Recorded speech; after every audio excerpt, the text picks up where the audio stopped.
everyone, it is Marc Sabatella from Mastering MuseScore, and welcome to the Music Masterclass. As you can see, perhaps I am back in my studio, all settled in with my usual setup, so hopefully everything's going to be nice and smooth today, and really looking forward to getting into looking at some original music from people. So, by all means, I encourage people to check in the chat. Let me know where you're coming in from, and we're going to look at some music. And so there's been the current project that we're looking at is a project to use to create an original piece, short original piece, to try to combine all the things that we've looked at so far. And I'm hoping that everything good. I see chat. I'm always a little nervous when I don't see anything in the chat. So by all means, just keep that going. All right. So I've got. I think if I've looked correctly, well, there's at least 6 submissions that I want to try to look at today, and so I'm not going to spend a ton of time on any one of them.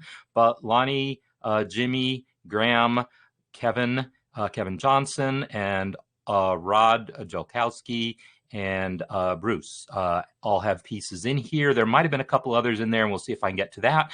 But these are ones that I want to try to get to, and I don't have a real plan here as far as the order that I'm going to do things in or anything. We're going to see what we discover, and I'll just give some comments on them, because these are all nice, short little pieces that at least they're meant to be short little pieces. So we're going to take a look at Jimmy's first here. And Jimmy has a short piece here in, I'm going to size this window a little conveniently.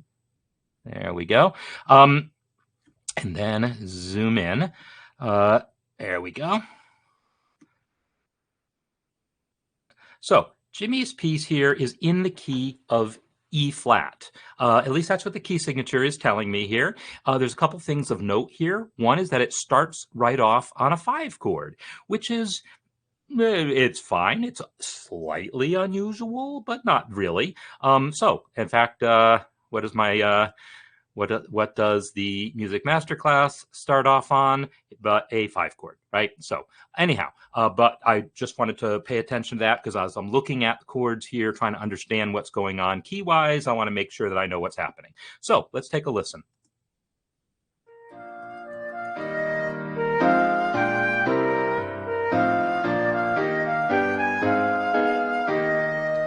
All right, Jimmy, nice. And it did take me a little while for me to comprehend the key. And that's not a bad thing. There's any number of pieces that are ambiguous key-wise at the beginning and take a little while to settle into letting us understand what the key is. And so let's talk about what features are having that effect, because that's the first thing I noticed about this piece. The fact that it starts on a 5 is one. So as far as we know, if we just hear the first 2 bars, as far as we know right now, it could be the 1 chord. Whoops, let me get my keyboard on. Could be the 1 chord going to the 4 chord in the key of B flat.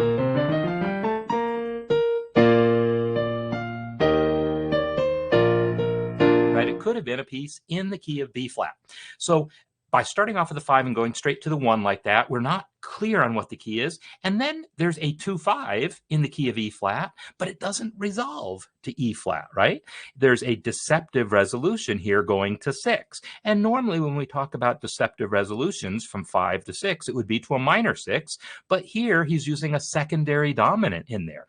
So that combination of doing a deceptive resolution, but then swapping out the expected chord for another one, it's another one that's, it's a nice technique. I really like it. But it definitely causes the piece to feel a little less settled, like, what key are we actually in? I'm not really sure until, a little further on. So he's got that secondary dominant C7, and then he's going to an F chord. And that F chord is, that's a secondary dominant also. The C7 is the dominant 6 chord, F7 is the dominant 2 chord, then he has the 5 chord, then he comes to 1. And then he has this thing that I don't know.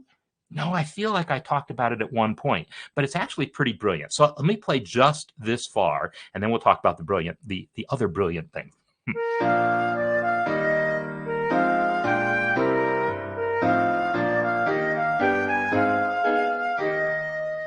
Okay, so the yeah, and now that I understand the key, the first four bars don't surprise me as much anymore. Do you all feel that too? Now that we've heard it a couple times and talked through it, it's maybe a little easier to perceive E flat as the key. We can hear what the tonic is a little better. Play it one more time.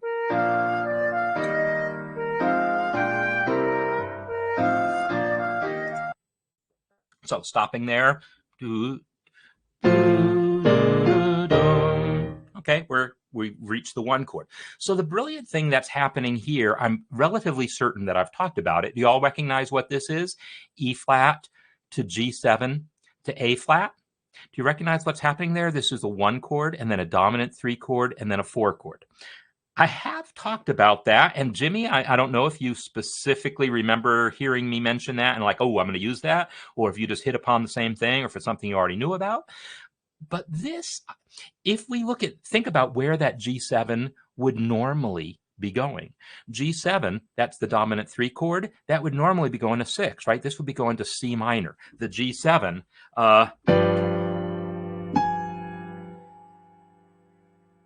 would be going there. Would be going to a C minor chord, G7 to C minor, 3 dominant to 6.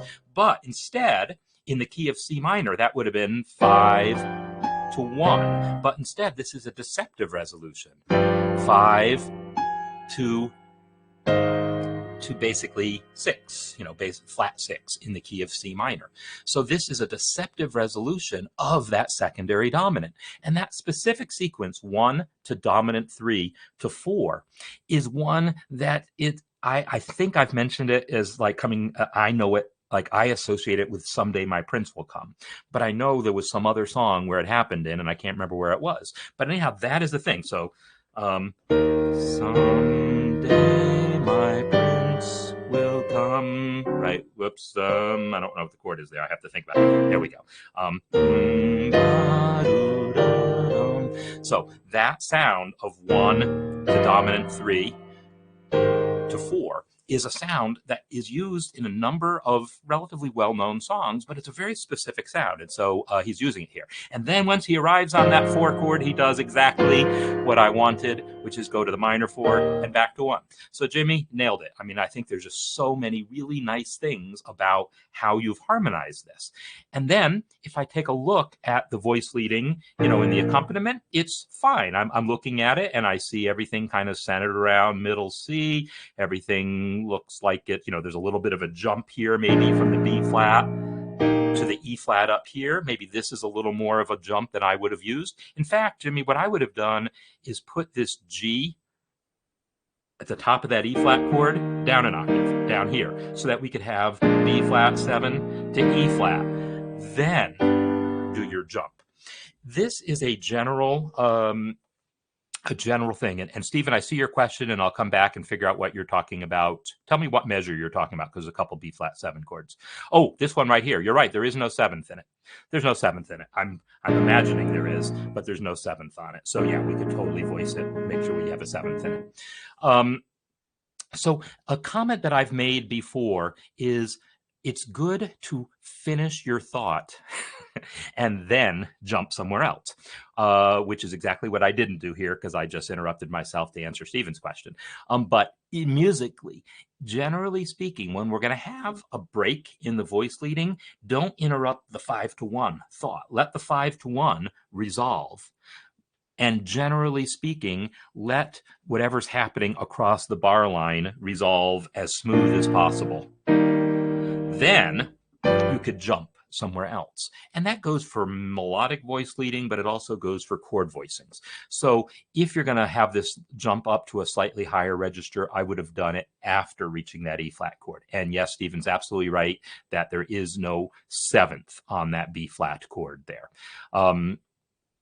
I'm looking at some other chords to see if you're calling this chord here, I'm guessing this is just a typo. Oh, Jimmy, you're calling this one B flat 6, and I see why. It's a B flat 7 chord, and scale degree 6 is in the melody.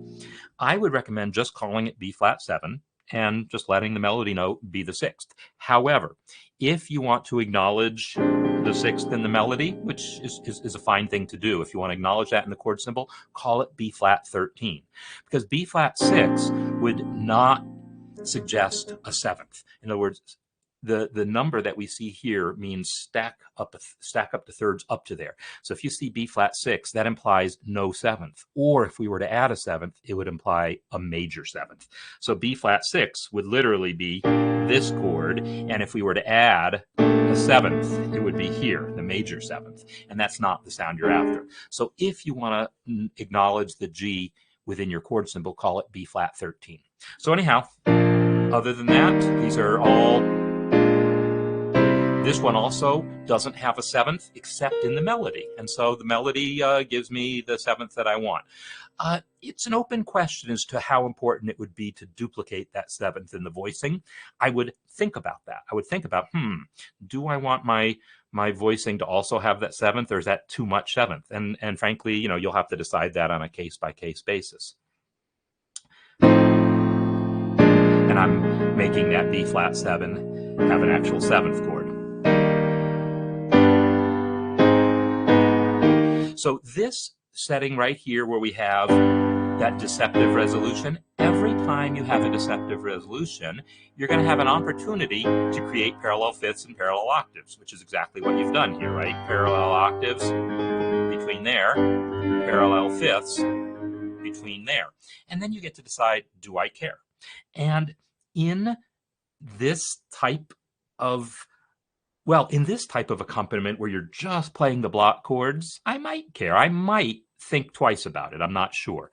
I'm not positive if I would care or not.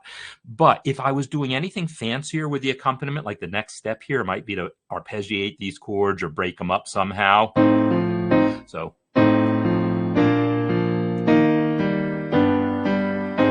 Right, just breaking them up like that, or 16th notes.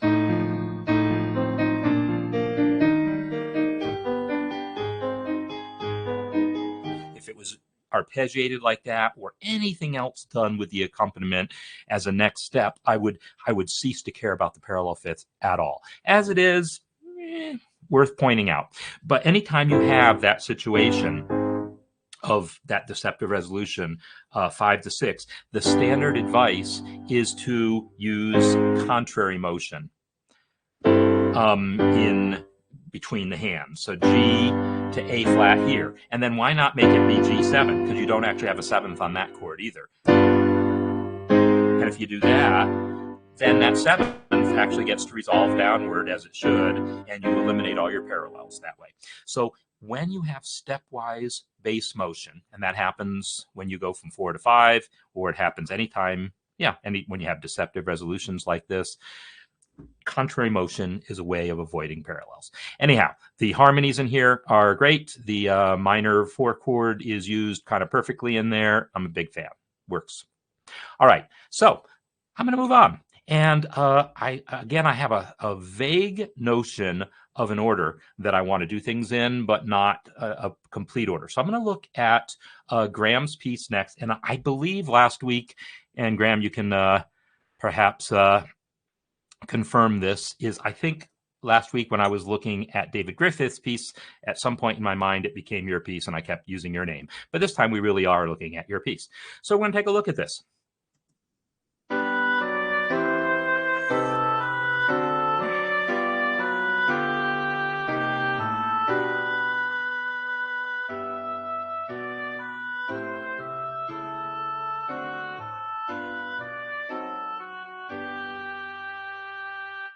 All right, so some really nice things going on in here as well. And this time we're in the key of G. There's one thing that I want to mention relative to both of these pieces, because, the subject of inversions comes up over and over again, and I keep trying to refine my point about them. And my point is, when in doubt, root position often works well, but inversions work when they work for particular reasons. And here, Jimmy has that one inversion and only one inversion here, and that is that F7 going to the B flat, and that's a fine use of it. When you're going around the circle of fifths, first inversion on any one chord will allow that note to move by step into the root of the next. So that's always a good place for an inversion is first inversion when you're going around the circle of fifths. So Graham has a somewhat more I know that you must have resisted your natural urge to oh, I'm sorry that your connection is losing, Graham, but at least you'll get to hear the recording. So Graham's got some more inversions here, but not as many as I know you probably naturally would have gone to, because I keep going on about it. And so I do think that your use of inversions here is working really, really nicely in a lot of respects. This C7 over E, if you're going to use that inversion, I would totally let it resolve. Here's a general rule of thumb I'm going to put out there. And then, you know, feel free to try to challenge this with examples, but I'm going to claim the following. Anytime you use a chord in an inversion, the next chord, the bass should move no more than a step. If you're going to use an inversion, 9 times out of 10, it's going to be so that the bass can move by step. And that 1 out of 10, when it doesn't move by step, is going to be to keep a common tone. And I'm going to talk about that case in a little bit. So if you're going to use the C over the over E, I would let the C minor be over E flat, so you get that stepwise motion, and then the stepwise motion into there. And that would be a nice strong motion. I wouldn't have any issues with that. Now I am wondering about your use of the chord symbol C7, because there's not an actual seventh on this, and frankly, there probably shouldn't be. There wouldn't be a reason to have one on there, so maybe that's just a typo.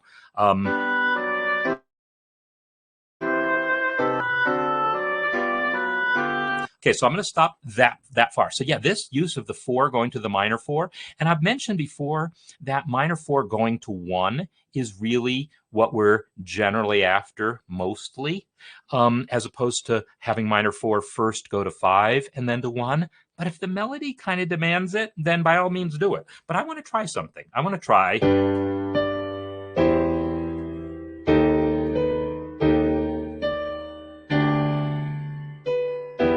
That totally worked also. So what did I do? I went G to C, and I used his inversion, and then I used a whole measure of C minor. Now, all of these notes are non-chord tones, so you have to have a certain tolerance for that. But I will suggest that in the repertoire of the last century or so, that would not be an unusual thing. I wouldn't be at all surprised to see, you know, Cole Porter, John Williams, any composer of the last 100 years or so composing in a tonal style to use that many non-chord tones. So, but your choice here of going to the 5 is great. Now, I'm not sure that I understand why there's a G7 at the beginning of this bar, except that it's going to get me to that 4 chord later. So, and then really you're calling this a B minor chord, but it's really just more G7, right? There's no, if it was a B minor, this would have been an F sharp. But since there's an F natural in it, so I'm not sure which of the two you meant, but I like the G7 going to C minor, because now it's a secondary dominant setting up that minor 4 chord. So that secondary dominant 5 of minor 4. That would be totally fine. And in your case, you're going, a common thing when you're doing that circle of fifths thing, as I mentioned, is to use first inversion to approach your target, but using second inversion works also, because it also gives you stepwise motion. It's probably not as common as using first inversion for that purpose, but either way, it resolves by step. So anyhow, we have that. And now you've got a G7 that, again, I'm expecting to go to C, but it's not going to C. So I guess I'd want to know a little bit more about your thinking why have a 7th on that G chord. But I like the if it was a triad, if those were both triads, it would make total sense to me. So I'd want to hear a little more about what that's doing there. But then that's nice. This is, you know, what I mentioned before is like backward circle of fifths motion. It's the opposite direction on the circle of fifths, and when the melody calls for it, totally works. Here's another case of an inversion that's not actually moving by step, and so I'm not sure that it's really buying much. I would be more inclined to let that be in root position, or yeah, I would just let them both be in root position personally. I might wait until beat 4 for the A7, so that I could go and have a full stepwise line in there. But I like what you've done also of putting that third in there. Or you can make eighth notes, right? Right? That would be totally nice too. So again, this is a great use of that first inversion to approach the D7 chord. And now, again, there's a seventh on the G that I'm not sure exactly why is there, but if it was just a triad. So this one, I'm guessing that you had to stretch yourself to put that F7 in there because you probably naturally wouldn't have thought of that F7 there, or maybe you would have, I don't know. But that's great. That's the flat 7 chord, right? That's like the friend of the minor 4 chord, that flat 7 dominant. The backdoor dominant is the term that we use for that sometimes. And so that's a nice, perfectly good, you know, modern last 100 years type of harmony sound. So yeah, this is working really nicely with some nice circle of fifths, some backward circle of fifths motion there, plagal motion we can call it, the opposite of like when you go down a fourth, like from 4 to 1, or in this case going from 6 to 3 instead of 3 to 6. That's backwards on the circle of fifths. Plagal is the term we can use for that motion. So yeah, you've got nice plagal motion. You've got nice use of the secondary dominance going from the minor to the major there, that taking the 2 chord as a minor 2 chord, then going to the major 2 chord. Great technique, works really well, and you're using it well. So yeah, there's some really nice things happening here. And I guess my only questions have to do with the sevenths on the G7 chords, because I'm not sure what they are accomplishing, except I will say this in the context of borrowed chords. If you're playing blues, blues is kind of all about using that scale degree flat 7, that F natural in the key of G. My baby done left me, right? Or whatever. Oh, I'm just making up a silly blues song. That idea of using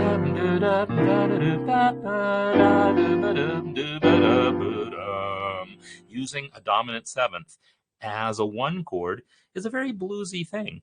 But blues is all about that idea of borrowing from the minor. It's sort of a conflation, is that the right word? Of major and minor. So in any case, I see Dave's comment there, and I think it's a very good one. I'm going to finish my thought and come back to it. So yeah, blues is this idea of borrowing, and I haven't talked about blues a whole lot, but it's definitely a thing, right? If we're in the key of G major, the idea of borrowing scale degree flat 3 and scale degree flat 7.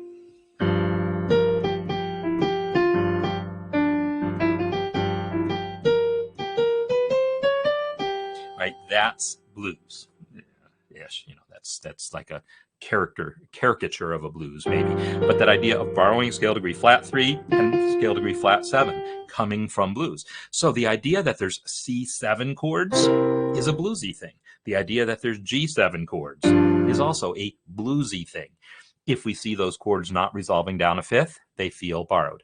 So so Dave, you are absolutely correct, and I am curious about this, and Graham, when you're able to, will take your answer. But you're right, I played F7 here, but what Graham wrote is F sharps, right? This is an F sharp. There's no natural sign on this, and there's no natural sign on that F sharp. So this is technically, this is actually an F sharp diminished chord, not an F7 chord. And what happens when MuseScore plays it? Yeah, so MuseScore is, of course, playing the F sharps. So what Graham wrote in his chord symbol is that backdoor dominant F7. But that's what he wrote in his chord symbol. But what he put in the notation is an F sharp diminished. And so either of them work, because it's either 7 to 1, or so 7 diminished to 1 works because that's what 7 diminished chords like to do. Or it's flat 7 going to 1, which also works because that whole borrowed chord backdoor dominant thing that this section of the course has been about. So either way, and his Roman numeral is calling it flat 7. So I'm going to believe his chord symbol and Roman numeral and not believe the notes he wrote here. That's what I'm going to believe. But Graham, when you're able to, we'll take your opinion on that. So yeah, the F natural in the previous bar, of course, doesn't continue into this bar, but that's how it's really easy to miss. But also just reading the chord symbols is how it was easy to miss. So anyhow, nice melody, nicely, interestingly harmonized, and it's got these little extra aspects of borrowed chords, these bluesy borrowed chords that I'm really wondering if that was the idea or if there was something else behind them, but I think they work well. Okay, I am going to move on, and I want to move on to we're going to move on to Rod's here. Rod Dukowski. So let's take a look at this melody here. And I'm going to play, I'll play both versions, the 1/4/5 version and then the modified version because it's short.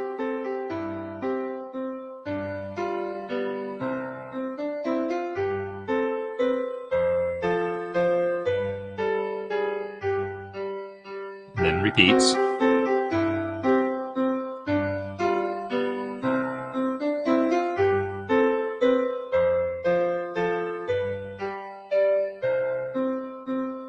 Okay, I'll stop there.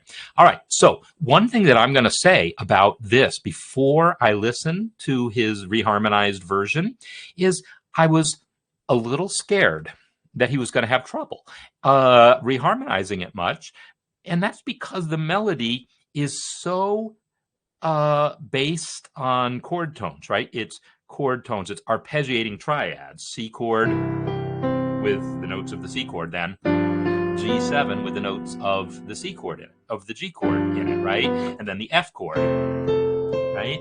And then the leading tone. So leading tone on the G7. So those aspects of this melody made me a little afraid that it wasn't going to lend itself that well to much else. And yet, when I see what he's doing here, I'm like, oh yeah, this is going to work great. I haven't listened to it. I just looked at it. Let's check this out now. Let's check out the reharmonized version.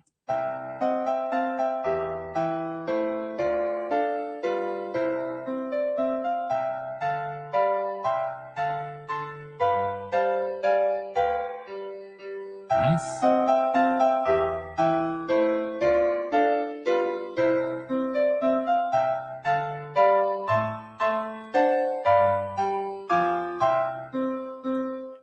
Rod, you just totally proved me wrong, right? I mean, I was looking at this and going, wow, that's such a triadic, simple melody that it's going to be hard to reharmonize and sound good. But man, it sounds great reharmonized that way.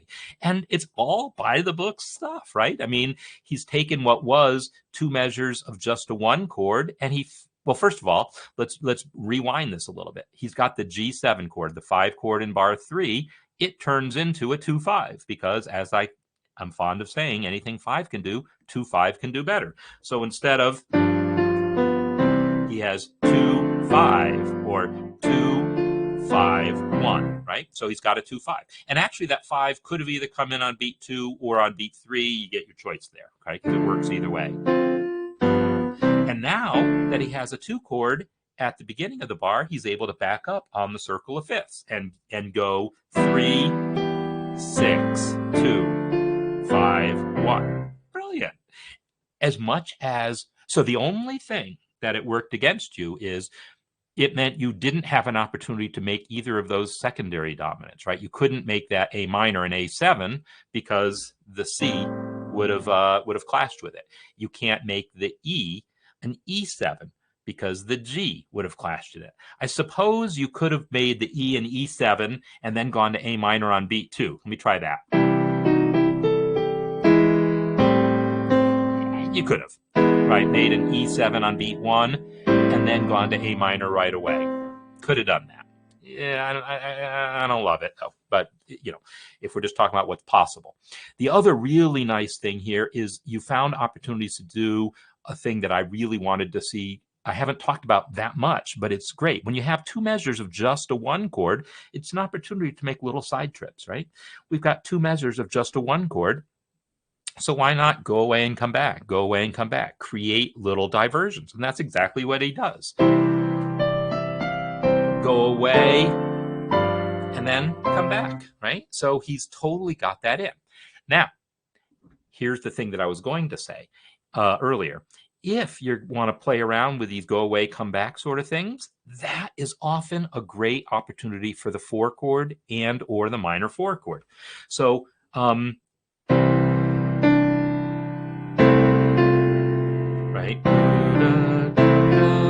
I could go to the 4 and then back to the 1, and that's a situation where second inversion is super common. 1.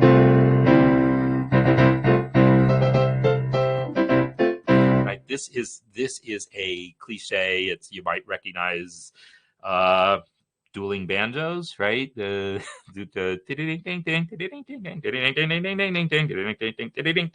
Anyhow, that sound of 1 going to 4, but 4 in second inversion so that the bass can stay on scale degree 1. That is a super common cliche of, again, music of the last century, whether we're talking about dueling banjos or we're talking about gospel music or lots of other types of thing. That 1 quick 1, and this is called an auxiliary 6/4 chord. You might remember that from the first part of the course.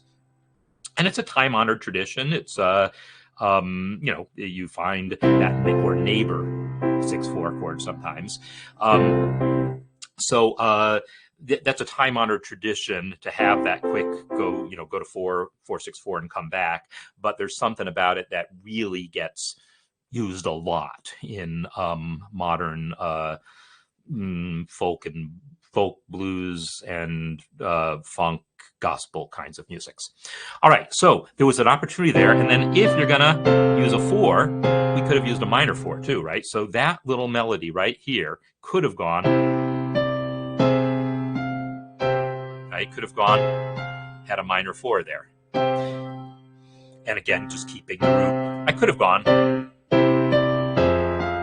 actually, done 1-5-1 in the bass, 1-4-1 in the bass, but that particular cliche is often done in second inversion.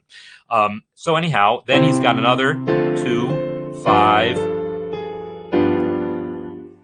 There's one thing, this is the one thing that bothered me slightly in the original harmonization. I didn't love the 2 bars of the G7 here, right? I didn't love the 2 bars of the G7. I kind of thought, I get wanting to end this on a G before coming back to C. And this totally wants to be a G7 because of the melody. But what if it went, what if it actually had a C chord here and then another measure coming back?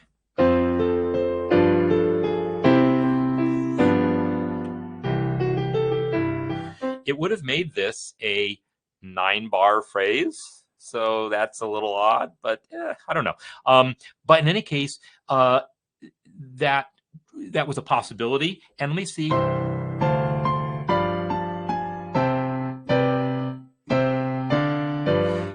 We could also do a C quickly to a G within that one measure, but I felt like it wanted to breathe. But anyhow, I loved also how this 4 chord here,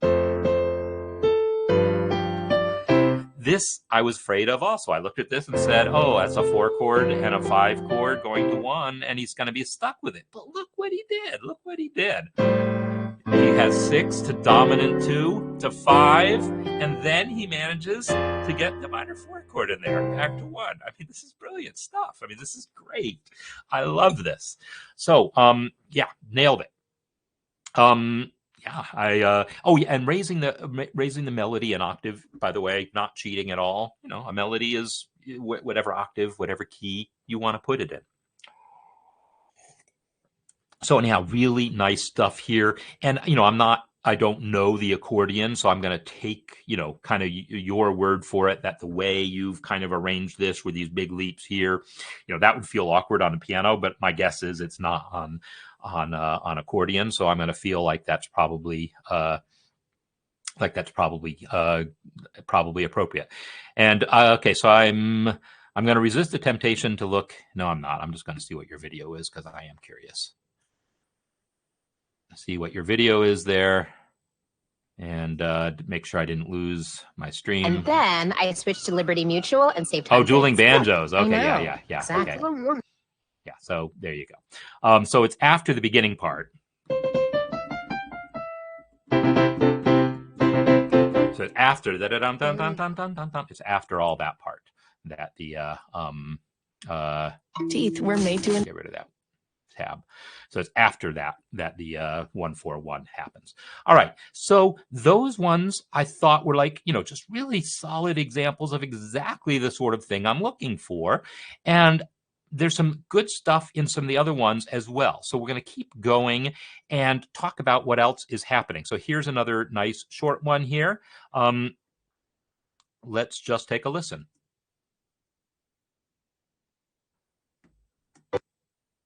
Come on. That YouTube link messed me up.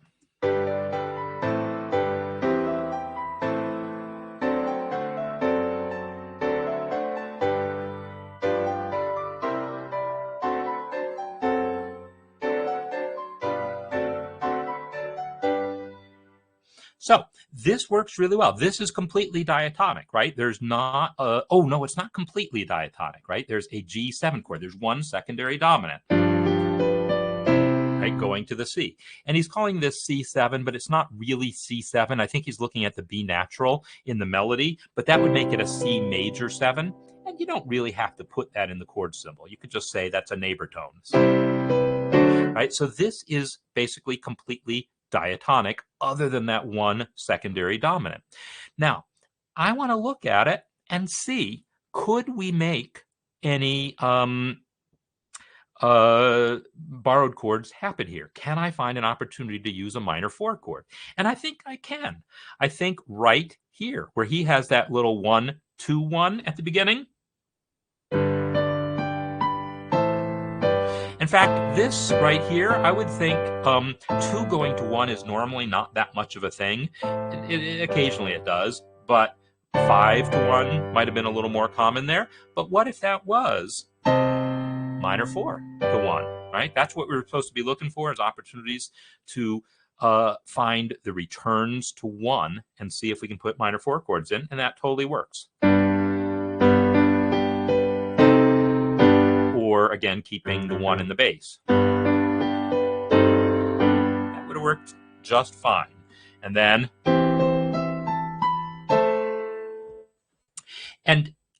here again, we're seeing some uses of inversions that are a little odd. He's not written them all into the chord symbols, but I would say this, trying to go from a C major with an E in the bass to an A minor with an E in the bass, you barely hear the change in chord. Now, if that's what you want, great, keep the common tone in the bass. But putting that A chord in root position would make the harmonic motion clearer.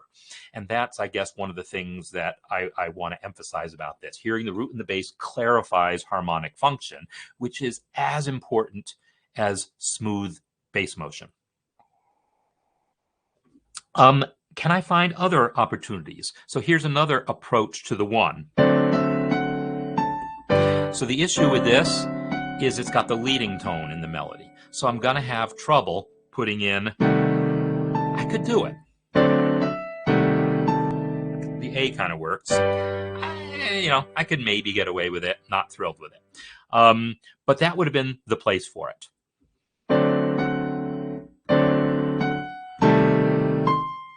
Here, maybe a little better. If he had gone with 1 beat of the D7, then 1 beat of minor 4 coming to 1. So this melody is another one that, like Rod's, it's very arpeggiated, right? It's arpeggiating the chords, and therefore in some ways resists reharmonization. Because anytime you arpeggiate a chord, you're kind of saying, this is the chord I want. It's not always. You can arpeggiate a 4 chord and put a 2 chord underneath it, or vice versa. That sort of thing totally works. But the more arpeggiated your melody is, the more you're going to struggle reharmonizing. But, here's an example again where just reharmonizing the second half of the arpeggio actually works. And Martha, thanks for the info about the behind bar general conventions being available in the US. That's fantastic. Feel free to post a link to that for anyone who wants to see it. I'm going to get a copy myself, so I'll go look for it. But yeah, or put it on my Christmas list. All right. So in any case, Bruce, nice melody, nice mostly diatonic harmonization, and those were a couple opportunities to throw in some borrowed chords. So the next things that I want to look at is Kevin Johnson has one, and he had asked about this, and I haven't checked it out. He had asked about this in office hours. It's in a minor key. And the question is, how do you use the idea of borrowed chords in minor keys? And the thing that I had said is, well, anytime if you end a minor key, song on the major one chord, you have therefore borrowed it from the major.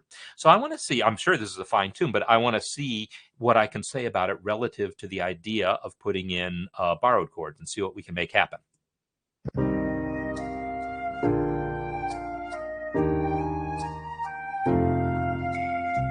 Nice percussion.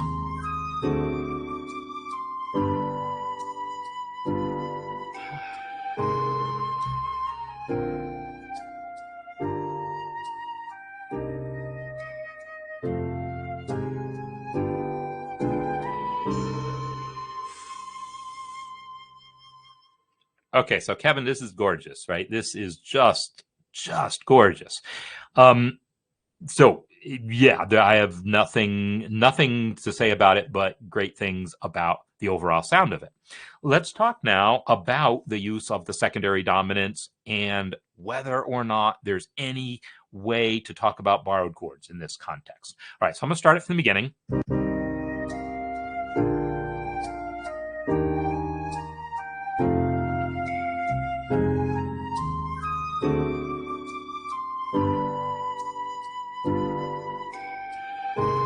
Okay, so secondary dominant wise, he's done exactly the one thing that is generally safe to do, and you'll see a lot of, and that is having 5 of 5, right? He has D7 going to G. He's in the key of C minor. He has D7 going to G. So 5 of 5 going to 5. Dominant 2 going to 5. So that is absolutely one of the things that you can do to get secondary dominance in minor keys. The other thing that he does it's sort of a secondary, it's like an honorary secondary dominant, but right off the bat, he has B flat 7 going to E flat. And you might look at that and say, well, hey, look, there's a dominant 7th chord tonicizing some other chord. So it must be a secondary dominant. And okay, it kind of is, depending on how you define secondary dominant. B flat 7 is a dominant chord. It is resolving down a fifth to tonicize that E flat chord, which is not the one chord in the key. But because this is the relative major, E flat is the relative major of C minor, the flat 3 chord, this chord here didn't actually require any chromatic alterations, right? In the key of C minor, or in any minor key, flat 7 going to 3 doesn't, flat 7 to 3 doesn't require any chromatic alteration. So it's actually completely diatonic. So it's kind of a secondary dominant in that it's the 5 chord in a key other than the main key, but it's not non-diatonic. So it's in this sort of gray area where, depending on how you define the term secondary dominant, it either is or it isn't. But if we wanted to explore the possibility of using borrowed chords in minor keys, here is a situation where we could do it. What we could do is say, as long as I'm tonicizing this E flat chord, how about if I do it by giving it a minor 4 chord instead of giving it a 5? If we look at this one little passage as being 5 to 1 in E flat, we could try to put a minor 4 chord from the key of E flat on the second half of that measure. It's going to sound really dark, but let's check it out.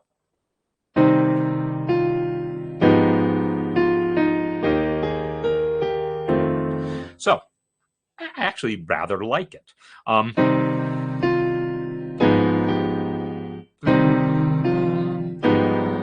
nice. So it's not better than what he has, but this is only 8 bars of melody, right? So as soon as you want to reuse this melody in a larger piece, and this is the point that I can't make strongly enough. Don't decide, I like this chord better than that other chord, I'm done thinking about it. No, that's not how you do this. You want to understand your options so that if you want to write a piece longer than 8 bars, you have options. So imagine this 8-bar piece was the A section of an A melody. Now I got to hear that melody 3 times. Maybe that minor 4 chord would have made a great choice the 3rd time. Maybe even the 2nd time. So you get to make those choices. Or maybe that's one verse of a song, and then the 2nd verse, you put in that A flat minor. So anyhow, that totally could have worked there. All right, so then we have this G7 that goes to A flat, right? And so that's that deceptive cadence. It's exactly the same deceptive cadence, the same G7 to A flat, 5 to flat 6 in the key of C minor, the same thing that we saw Jimmy using in his song that went E flat to G7 to A flat, the very first piece we looked at. So that same deceptive cadence is in here. Now, this is another case where we could say, hey, look, we're tonicizing, we're going to A flat anyhow. If you wanted other options, check this out. I'm going to play what he has starting here.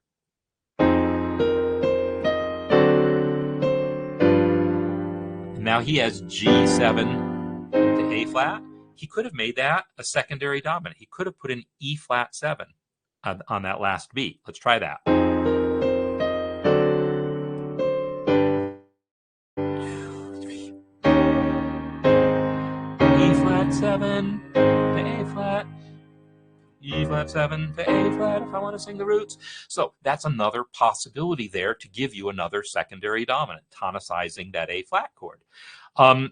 Would it have worked to try to give that A flat chord its own minor 4 chord? This is feeling like a stretch to me. We don't typically do that with these minor 4 chords. We don't use them to tonicize things other than just the relative major if you're in a minor key. That's really about the only time we use that sound. But I want to try it anyhow just to try it. All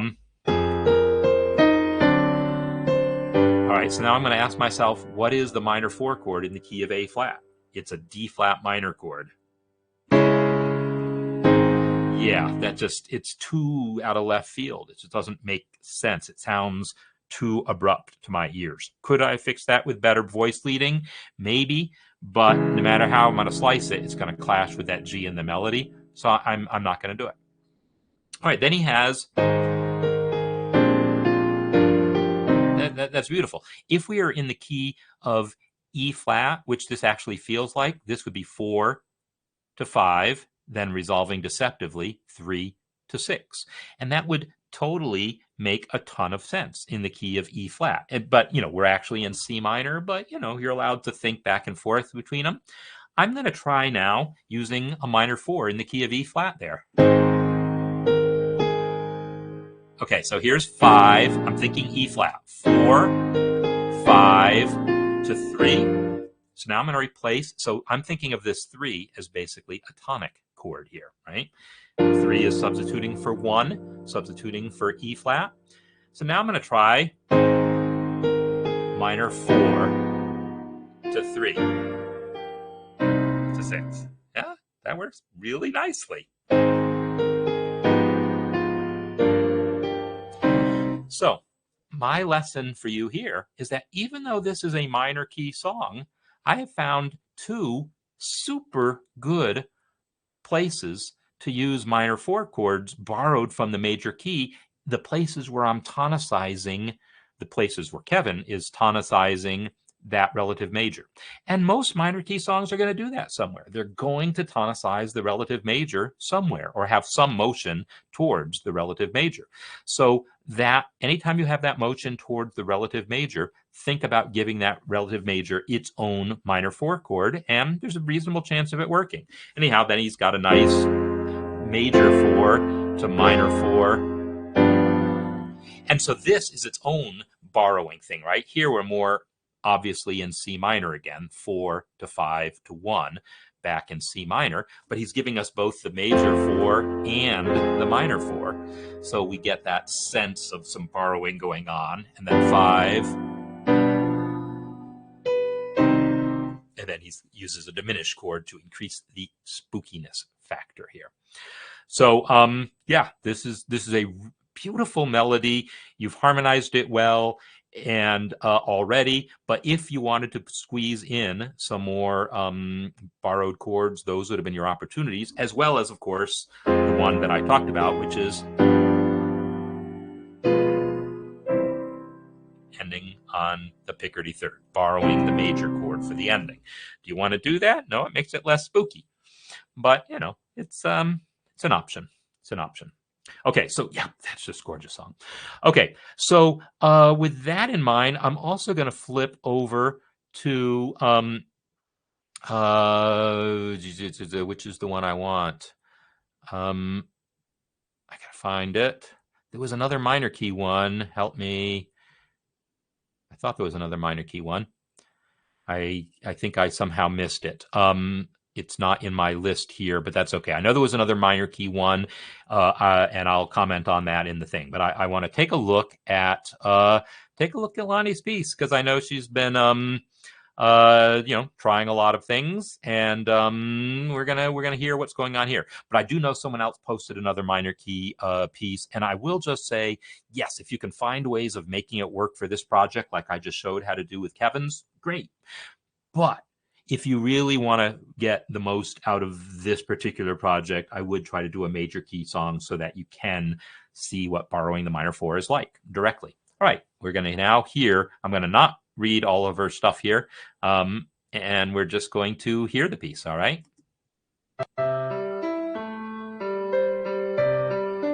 I love thee.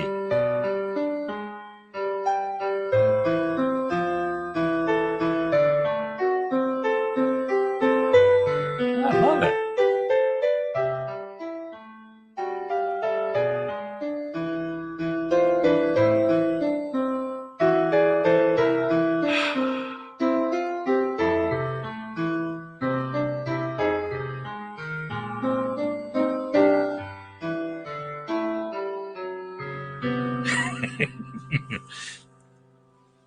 All right.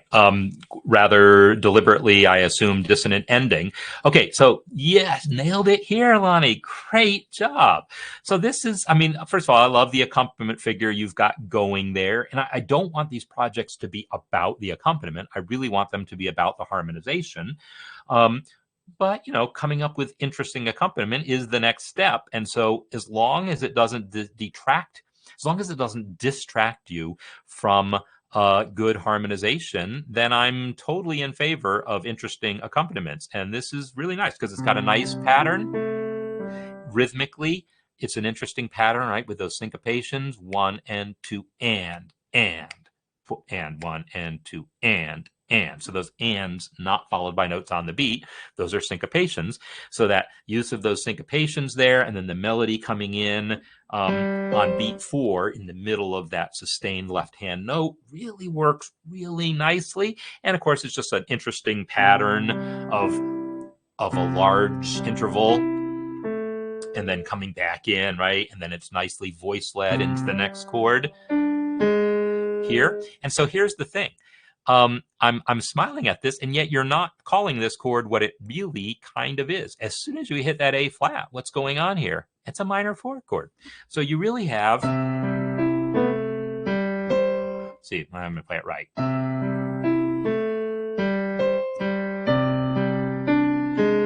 At this moment, we have a D, an A flat, and even though the C isn't written to be sustained, our brain is going to sustain it. Our brain knows this is the bass note, and we're going to hear this as sustaining through the measure, whether you wrote it that way or not, because there's nothing else to replace it. So, I mean, in other words, there's not another bass note later. So at this point, that G going up was, it happened, and I don't know what to make of it, but I hear this. And this is basically the half diminished, well, it's a diminished 2 chord. It's borrowed. That A flat is the dead giveaway. We're borrowing scale degree 6, so we are doing some amount of borrowing from that parallel minor. So even though you're calling this a 1, the fact that you're using the A flat, you're totally using that sound. If you wanted to make that more explicit, I would change that G to an F.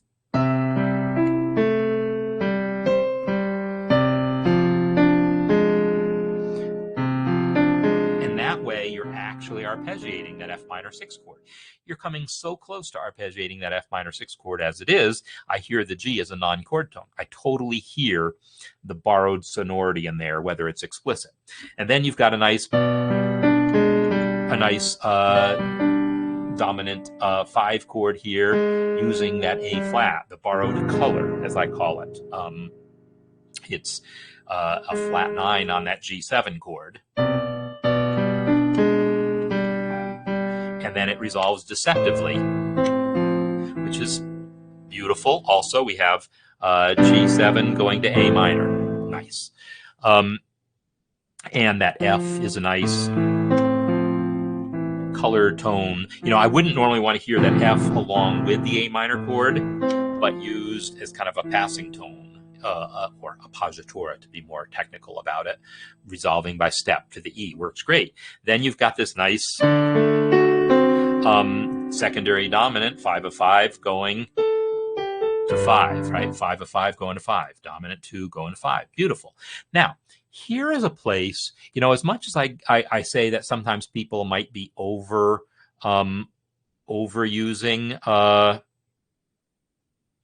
inversions, this might be a place where I might have used the inversion to keep this pattern smoother. In other words, pianistically.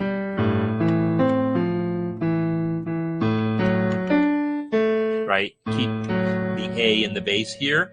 I might have. Or something like that, perhaps, going here rather than up here. I might have. I don't know.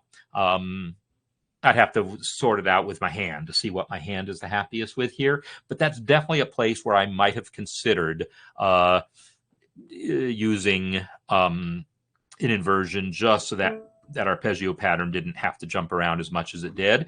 But, and then this going to a 1 chord, and then again tonicizing that 6 chord, but then this time getting to the 6 chord